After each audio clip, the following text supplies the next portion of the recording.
L'info écho avec Capital. On débute ce flash par l'info pratique Capital. Si vous avez déjà songé à partir au soleil à l'étranger pour passer votre retraite, c'est une idée loin d'être absurde. En effet, ce départ pourrait se révéler une bonne stratégie pour limiter la fiscalité de vos revenus. Portugal, Maroc, Italie, certains pays accordent des avantages fiscaux aux expatriés retraités. Le Maroc, la Tunisie et le Sénégal vous offrent par exemple une méga réduction d'impôts de 80%. C'est même une exonération totale si vous vous expatriez en Malaisie, mais ces atouts ne doivent pas vous faire oublier les règles à respecter. Sachez que dans la plupart des pays, seules les pensions du secteur privé peuvent bénéficier de ces atouts fiscaux. La retraite des ex-fonctionnaires, elle, est toujours taxée en France. Capital fait le point sur les pays fiscalement accueillants pour les seniors et les conditions à respecter. On passe aux chiffres du jour. Plus de 757 000, c'est le nombre d'emplois créés par le commerce en franchise.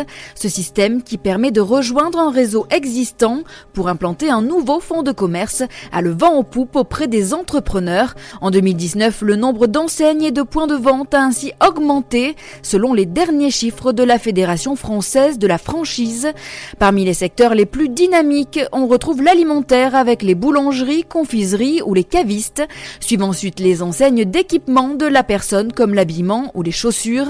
Et si la restauration rapide vous attire, ce marché est une bonne piste. Le nombre de points de vente en franchise a en effet grimpé de 12,4% en un an. Burger, bagel, crêpes ou tacos, reste à trouver le concept qui fera saliver les clients. Le coup de gueule du jour est poussé contre les banques. Cette fois-ci, c'est leur gestion des comptes inactifs qui est critiquée. Pour rappel, est considéré comme inactif tout compte courant sans mouvement pendant un an. Un délai rallongé à 5 ans pour les produits d'épargne comme les livrets A, PEL ou compte titres. Souvent, les titulaires les ont oubliés ou sont décédés. Après 10 ans sans mouvement, la banque doit donc fermer le placement. Depuis 2016, une loi contraint les établissements à détecter ces comptes. Mais alors que la loi ne les oblige aucunement à rechercher les héritiers, les banques font-elles vraiment preuve de bonne volonté ? On peut en douter à la vue des données recueillies par Capital sur le nombre de comptes inactifs et leur montant. Crédit Agricole, Caisse d'épargne, Société Générale. Découvrez sur notre site les chiffres pour votre banque.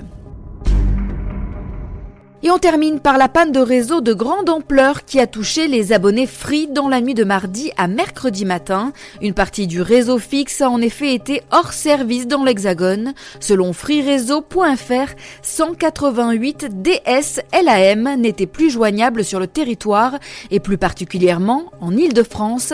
La panne a débuté à environ 1h30 du matin et a duré jusqu'à peu près 11h ce mercredi matin. En pratique, les abonnés touchés par la panne n'avaient plus de connexion ni d'accès aux différents services de la Freebox. Les régions les plus touchées sont l'Île-de-France et plus particulièrement Paris, les Hauts-de-Seine et la Seine-Saint-Denis. Si l'incident avait été résolu en fin de matinée ce mercredi, Free n'a toutefois pas communiqué sur la panne et on ne connaît toujours pas la cause du problème ayant impacté ses abonnés. C'était l'info écho avec Capital.